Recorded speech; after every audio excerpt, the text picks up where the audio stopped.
پاکستان تحریک انصاف نے جارحانہ بیٹنگ کا آغاز کر دیا ہے۔ پاکستان تحریک انصاف نے اس چیز کو ثابت کیا کہ وہ ایک عوامی جماعت ہے۔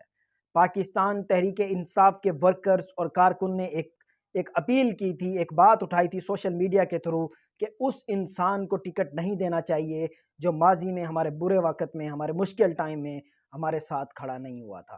اور اس نے کچھ ایسی سٹیٹمنٹس دی تھیں جو کہ ہمارے لیے ناگزیر ہیں، تو پارٹی نے اپنی عوامی رائے کو مد نظر رکھتے ہوئے ان سے ٹکٹ واپس لے لیا ہے۔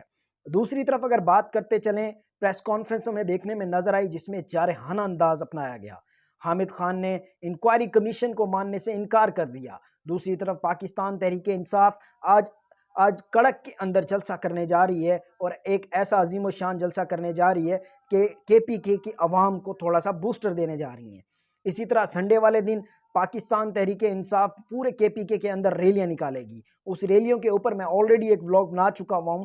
میں اب دوسری بات کرتا چلوں، پاکستان تحریک انصاف 6 اپریل کو ایک بہت بڑا عظیم و شان جلسہ کرنے جا رہی ہے۔ میں آپ کو یہ بتاتا چلوں کہ یہ جلسہ دھرتی ہلا دینے والا جلسہ ہوگا۔ یہ ایک ایسا جلسہ ہوگا جس نے سب ملیا میٹ کر دینا ہے، ایک پراپر میسج جانا ہے، کیونکہ لوگوں میں جو غم و غصہ 8 فروری کے بعد بھرا ہوا ہے وہ انہوں نے اس جلسے کی صورت میں اپنا ظاہر کرنا ہے۔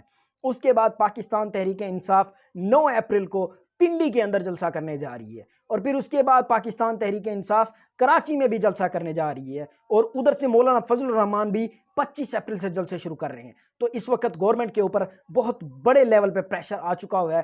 ہو نہیں سکتا کہ یہ گورنمنٹ سروائیو بھی کرے یا نہ کرے، یہ آگے دیکھنا ہوگا۔